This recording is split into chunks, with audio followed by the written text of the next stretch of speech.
10 ఏళ్ల పాటు పోరాటం చేసిన ఫలితంతో వచ్చిన అవకాశం ఇది. అవమానాలు దాటుకుని దక్కించుకున్న అధికారం ఇది. అందుకే ఎప్పుడొచ్చామన్నది కాదు, పర్ఫెక్ట్ పాలన అందిందా లేదా అన్నదే ముఖ్యమంటూ పగ్గాలు పట్టిన వెంటనే పాలనపై దృష్టి పెట్టారు ఆంధ్రప్రదేశ్ డిప్యూటీ సీఎం పవన్ కళ్యాణ్. ప్రమాణ స్వీకారం చేసిన రోజు నుంచే యాక్షన్ ప్లాన్ మొదలుపెట్టారు. పవన్ ప్లాన్ రెడీగా ఉంది. ఇక మీరే రంగంలోకి దిగాలనే విధంగా అధికారులతో సమగ్ర సమీక్షలు చేస్తున్నారు పవన్. ఇందుకే పవన్ యాక్షన్ ప్లాన్ ఏంటి? తాను మంత్రిగా ఉన్న పంచశాఖలపై ఎలాంటి ప్రణాళికలు రూపొందిస్తున్నారు? Let's focus.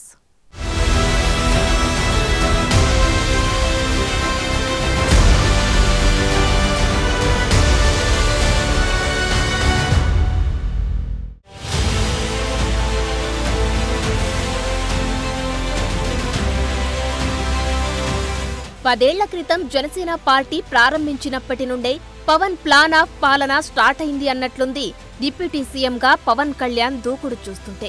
ఆంధ్రప్రదేశ్ రాష్ట్ర డిప్యూటీ సీఎంగా పదవి బాధ్యతలు చేపట్టిన పిఠాపురం ఎమ్మెల్యే జనసేన అధినేత పవన్ కళ్యాణ్ 5 ముఖ్యమైన శాఖలకు మంత్రిగా బాధ్యతలు చేపట్టారు. పార్టీ పరంగా, పొలిటికల్ కెరీర్ పరంగా ఈ శాఖలు పవన్ కళ్యాణ్కు చాలా ప్రముఖమైనవి.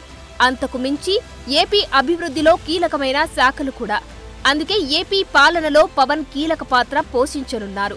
ప్రస్తుతం పవన్ దగ్గర పంచాయతీరాజ్, గ్రామీణ అభివృద్ధి మరియు గ్రామీణ నీటి సరఫరా, పర్యావరణం, అటవీ, శాస్త్ర సాంకేతిక శాఖలు ఉన్నాయి. అయితే మంత్రిగా పదవి బాధ్యతలు చేపట్టిన వెంటనే పవన్ కళ్యాణ్ అధికారులతో సమీక్షలు మొదలు పెట్టడం సర్వత్రా ఆసక్తిని రేపుతోంది. ఎన్నికల సమయంలో ఆయన ఆవేదన చూసిన అధికారులు ఇప్పుడు ఎలాంటి ఆదేశాలిస్తారా అని వేచి చూస్తున్నారు.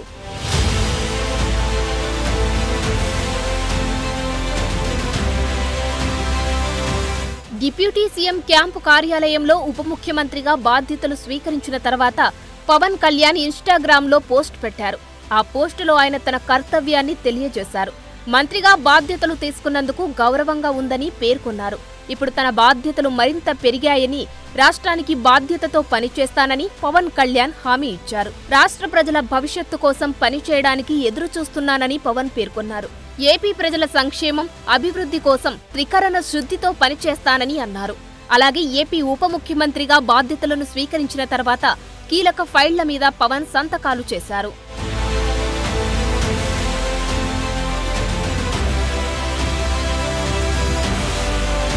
డిప్యూటీ సీఎంగా పలు శాఖలకు మంత్రిగా బాధ్యతలు చేపట్టిన అనంతరం పవన్ కళ్యాణ్ తన తొలి సంతకాన్ని ఉపాధి హామీ పథకాన్ని ఉద్యానవన సంబంధిత పనులకు అనుసంధానించి నిధులు మంజూరుపై చేశారు.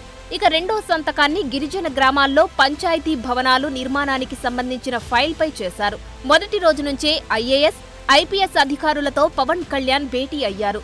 గ్రామీణాభివృద్ధి శాఖ అధికారులతో వివిధ అంశాలపైన ఆయన చర్చించారు. బాధ్యతలు స్వీకరించిన రోజే వరుస సమావేశాలతో పవన్ కళ్యాణ్ బిజీగా గడిపారు. ఒకదాని తర్వాత మరొకటి తన శాఖల పనితీరు గురించి వివరంగా అధికారులను అడిగి తెలుసుకున్నారు. ప్రస్తుతం తన పరిధిలోనే ఆయా శాఖల స్వరూపం, వాటి పనితీరును అర్థం చేసుకుంటూ పవన్ కళ్యాణ్ సమీక్షా సమావేశాలు వేగంగా సాగుతున్నాయి.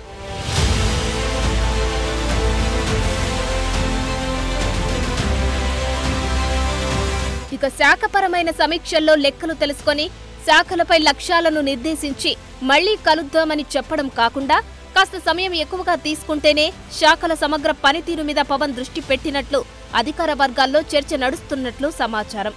బాధ్యతలు తీసుకున్న మరుక్షణం నుంచే ఆయనకు కేటాయించిన శాఖల పనితీరును పూర్తి స్థాయిలో తెలుసుకుంటున్న పవన్ కళ్యాణ్ రోజుకు 10 గంటల చొప్పున సమీక్షలు, అధికారులతో సమావేశాలు నిర్వహిస్తున్నారు. స్థానిక సంస్థల పాలన, మౌలిక వసతుల కల్పన, అటవీ సంరక్షణ, పర్యావరణ పరిరక్షణపై ఆయన ఆలోచనలు అధికారులతో చర్చిస్తూ అధికారుల సూచనలు, సలహాలను తీసుకుంటున్నట్లు తెలుస్తోంది. ఇక శాఖపరంగా క్షేత్రస్థాయిలో ప్రజలకు అందుతున్న ప్రయోజనాలు, ఆయా శాఖల్లోని వాస్తవాలను లోతుగా సమీక్షించడంతో సమగ్ర అవగాహన పెంచుకుంటున్నట్లు తెలుస్తోంది.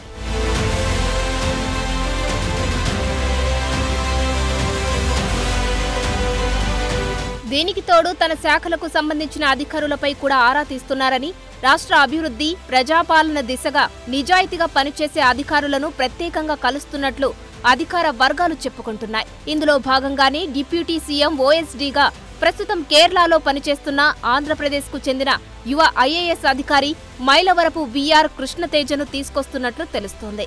సాధారణంగా మంత్రులకు ఓఎస్డీలుగా ఆర్డీఓ స్థాయి అధికారుల్ని నియమిస్తుంటారు. అయితే పవన్ కళ్యాణ్ కోరిక మేరకు ముఖ్యమంత్రి చంద్రబాబు నాయుడు కూడా ప్రత్యేకంగా అనుమతించినట్లు సమాచారం. దీనితో ఐఏఎస్ అధికారి కృష్ణతేజ నియామకానికి గ్రీన్ సిగ్నల్ ఇచ్చారు. ఇప్పటికే ఆయన్ని డిప్యూటేషన్పై ఆంధ్రప్రదేశ్కు పంపాలని కేంద్రానికి ఏపీ ప్రభుత్వం లేఖ రాసింది.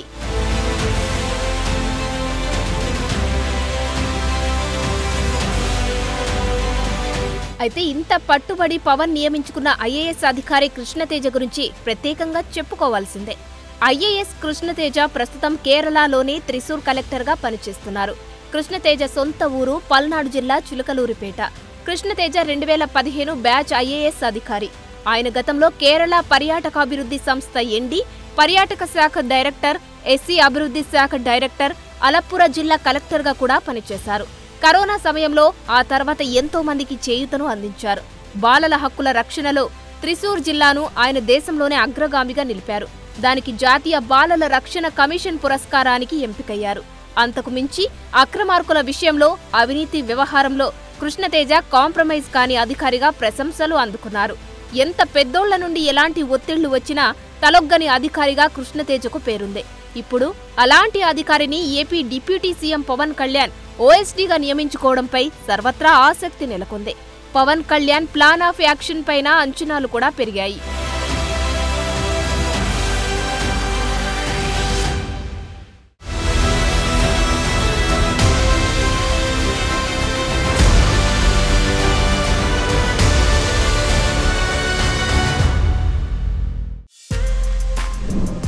For more videos like this, subscribe Big TV channel.